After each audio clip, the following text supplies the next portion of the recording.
In this clip, you are going to hear radio host Don Ecker interview Dr. Kevin Randle. And they're discussing the ufology community. And Randle really goes off on the charlatans, such as like Corey Good, David Wilcock, and really lays it out. Now, these two men are serious ufologists. And Don Ecker, who, of UFO Magazine,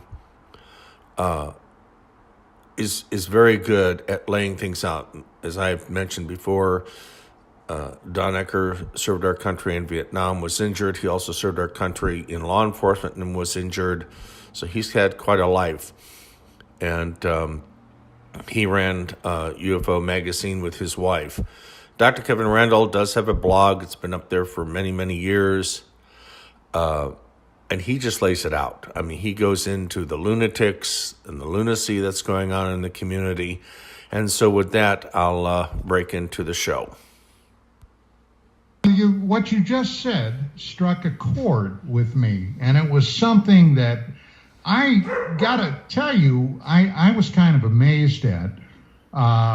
We were talking about Donald Kehoe and NICAP earlier, and what I discovered in my early years researching the early days of the field, 1947 forward, NICAP would accept sighting reports from airline pilots, from military pilots, from civilian citizens about objects flying in the air all day long.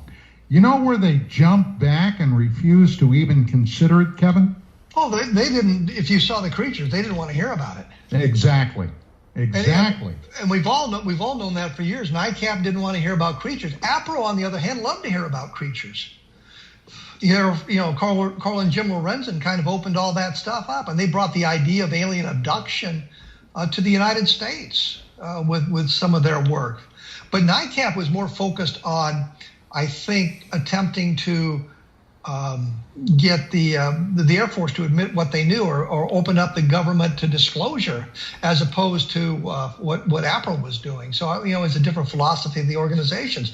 But yeah, NICAP was the idea. If the thing was in the sky, they wanted to hear about it. If it came close to Earth and it landed, no, they wanted nothing to do with it. And that is I don't know. I still find that amazing. Although I suppose in light of the time that they were at, Kehoe was conflict adverse when it came to people like Adamski and Truman Bethune. He didn't even want to talk about those people. He considered them morons. Well, and they were interfering with his agenda, which was to break the government's secrecy. And they, I guess, injected an element of lunacy into the idea of UFOs, so that the government or the Air Force could point to it and say, we heard this, we got this report from George Adamski, and he went off to Venus.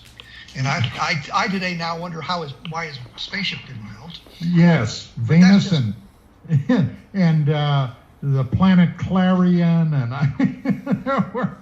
there were some crazy contact. And Van Tassel at Giant Rock, he would go out to the Martians, visit with the Martians all the time, and if I'm the Air Force and I want to get people away from the idea of UFOs, I would hold these people up and say, look, this is the kind of evidence we're getting. Guys claiming to have traveled to Venus, and yet they provide no evidence that they had done any of this stuff. You have to take their word for it. In today's environment, believe it or not, I cannot believe it, we now have the secret space program where supposedly we've been engaged in a war on Mars with the help of some of the alien creatures on our side, fighting other alien creatures. And one lunatic was on the radio saying that the Iraq war veterans really weren't fighting in Iraq. They were actually on Mars. And they when we come back, they wipe our memories and convince us that we're really in Iraq as opposed to Mars. And I'm thinking, why would anybody believe this? And people do. And you look at the logistic problems. I did a thing on my blog about, yeah, I was on Mars, and this is what we did, and here's how you know that we were really on Mars. But I mean, this lunacy just invades the field, and that makes it very difficult for the serious researcher to get any kind of traction. Because if I want to destroy the field, I just hold up all those people. And it's still going on today, even though we're supposedly more sophisticated and more knowledgeable in these things, these people are still embracing these nonsensical stories. Well, we're down to just about the end of the show. What's the story on your book on? Well, there you have it. Couldn't be put more clear. This is the trouble that you have in this community of trying to do any sort of decent ufology research. You've got all these frauds out there. The tragic thing is that they go laughing all the way to the bank. But one of them recently has gotten himself into trouble and basically got kicked out of a show at Gaia. I'm not going to go into all the drama here. But I mean, they're still out there. All this bullshit. And, I'd like to see a lot of really serious ufologists storm one of these programs, and just start calling these people out for the assholes, the morons, and the morphidites, and the bullshitters they are. Okay, with that, we'll see you in the next clip.